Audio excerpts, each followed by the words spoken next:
Earlier today, the U.S. Geological Survey issued a rare earthquake advisory for the state of South Carolina, warning about potential larger quakes in the future. You might remember we've seen dozens of small, nearly indetectable quakes over the past couple of months, especially in the Elgin area. So let's go ahead and bring in Dr. Thomas Pratt with the U.S. Geological Survey to talk about what this means. Thanks so much for joining us. Oh, thank you. All right, so this advisory was issued today. What prompted this warning, and how many of these small quakes have we been seeing to kind of make up what we call this swarm? Well, there's been about 80 or so in the swarm. It changes day to day, so I don't know the exact number.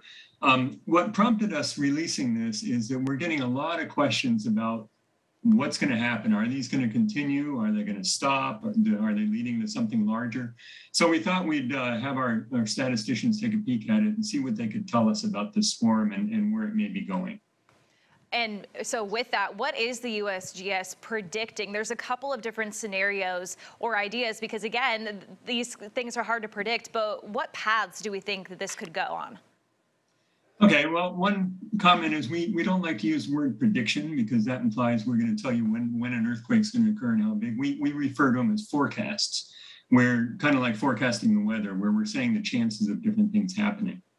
And chances are this is just going to keep going as it is, eventually fade out, or maybe suddenly fade out.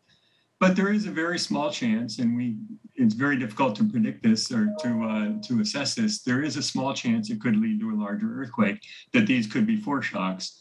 We think that's unlikely, very unlikely, because we've had thousands of earthquakes in the eastern US and only a couple of them have led to larger earthquakes. But we can't say that can't happen. So when people hear about an advisory, their ears perk up and they think, oh my gosh, is there a reason for me to be concerned? What do you want people to know about this advisory and what's going to happen going down the road?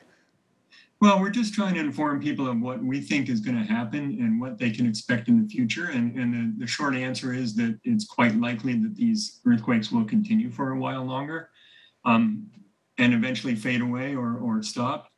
So we just wanted to make people aware of that.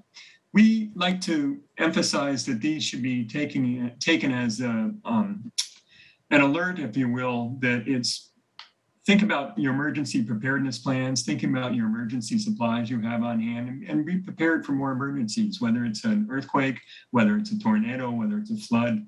It's good to, whenever you have a natural phenomenon like this, it's good to think about whether you're prepared for a catastrophic natural phenomenon. Absolutely. You always have to have those plans. And finally here, what's most interesting to you as you look at this swarm that's going on in the Carolinas right now? What kind of sticks out? Well, the main thing that sticks out is we have no idea what's causing these things. It's very unusual to get a sequence this large, this long of small earthquakes in the eastern U.S. Now, earthquakes occur all the time in the eastern U.S., many a day. But to have one set of them like this going on for 8 or 9 months now is unusual. And we really are kind of scratching our heads trying to figure out what's causing these and why this is happening. But I wish I could tell you we know, but we really don't know what's causing these things or why they're happening. It's a mystery to us. In the meantime, just a good opportunity for people to be aware and to have, as you said, those emergency preparedness kits readily available. Dr. Thomas Pratt with the U.S. Geological Survey, thanks so much for joining us. Thank you.